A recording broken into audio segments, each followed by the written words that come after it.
I just wanted to point out, so you have a lot of hemlock here, and the reason for that is and oak, hemlock and cedar is usually comes in on the back of dunes. And so you'll see as you walk, you can see it in some part, like Muskegon State Park, you can really see this on the trail as you walk from like the parking lot to the water. You have to go up and down a few dunes. The next time you go, pay attention. You'll go through up and it'll be oak, you'll go down, it'll be cold and hemlocky, you'll go up and it'll be oak, hemlocky. And so it's just a stage in dune formation. This used to be sand. This used to be part of Lake Michigan, didn't it, before it got squeezed off?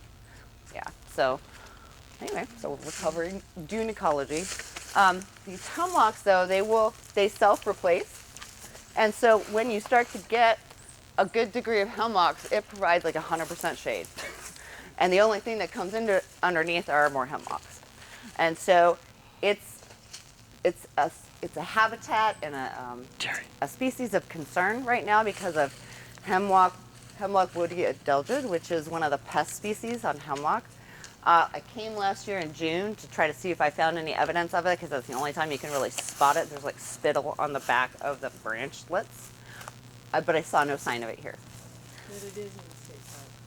It is, so it's something to be vigilant for. And doing like a forest health as a group or stakeholder group or however you want to do it, walk twice a year and just think about this stuff and look at it. Like, are we having go out in June or call me to come out in June and say, hey, are we seeing any signs of this? Stay vigilant, for oak wilt. And, it's really important just to stay ahead of it if we can. BBD, beech bark disease, could have been managed for if you catch it early. But you have so many suppressed beech, and here it would have been remarkably difficult to control it. But, and another thing, I doubt this is person. This looks more like a buck rub. So they also are shaping your future forest. And one of their preferential things, speaking of oak regeneration, one of preferential browse species for deer are oak seedlings.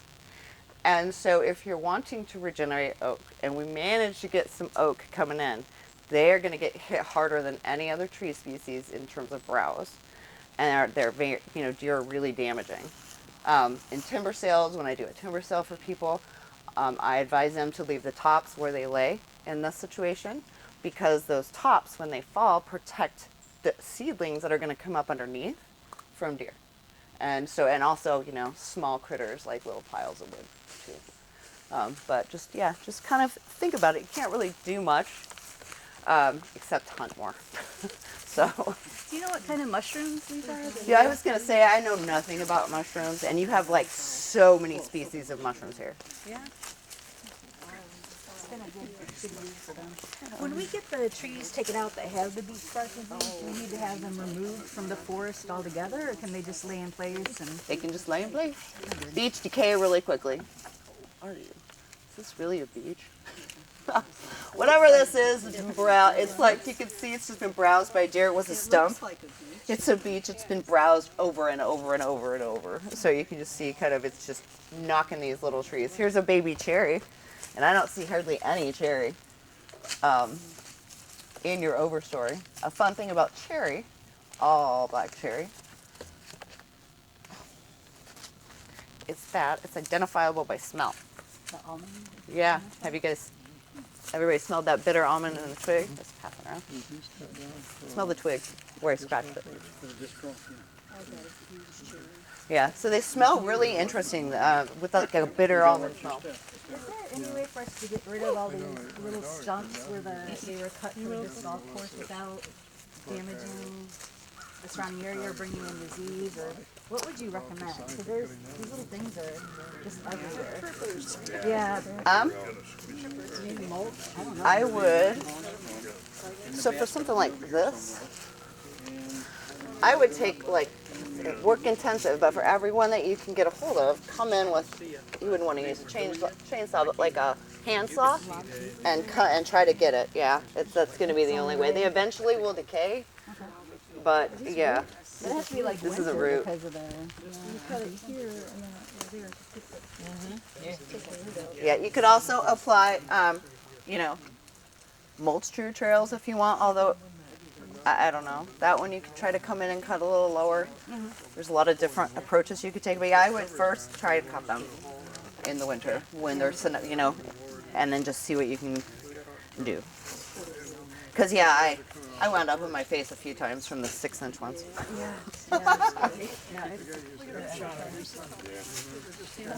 Oh, just golf tip. Oh, very nice.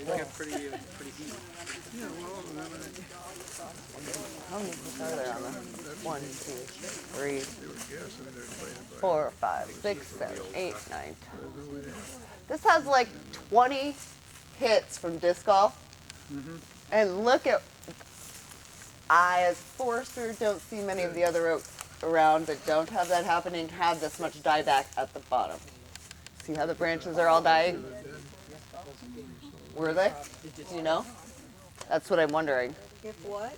If The tree was not injured before this. no, if it was experienced as much dieback of the bottom branches, my opinion is this accelerated dieback is probably due to the wounding. But it does seem to be doing well.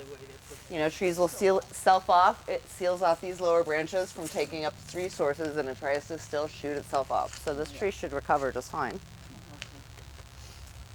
One, I couldn't see in like the hemlock and the oak, the bark's too thick for me to see. So those were really underrepresented, I think, in the trees that I counted, just because they're much easier to see on red oak than any of the other trees when it gets into the cambium.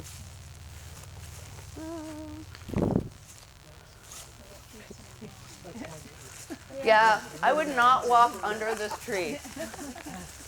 For sure. Again, this is just natural senescence of this birch. It's a paper birch. And this is just natural senescence. It's just time. If you look, probably some lives in there. Good habitat. So that's an important point. Have you guys heard the term snag before? Dead standing trees. Dead standing trees are really important to wildlife. And as a forest manager, I try to leave 1 per acre. Try to choose one that's going to provide a lot of habitat. This would not be a good choice because it's going to hurt someone. Pardon me? Yes, that's a perfect example. It's already dying, although that's going to, if it already hasn't snapped, it'll snap pretty quickly. Like this right here. Here's an old BBD snap right here. And the tree that grew up next to it is just nastily infected. Yeah. And so, you know, they're dead already. You know, there's a distinction we make in forestry between parks and preserves and forests. State and national parks do not manage. By and large, I know this one is. It is supposed to be preserved. Forests, national forests and state forest properties are managed for timber, recreation, aesthetics, healthier fish, better soils, and they're actually managed. And so if you look at like where the Yellowstone fire burned, it burned straight through like parkland, national parkland. On the other side was the paper company.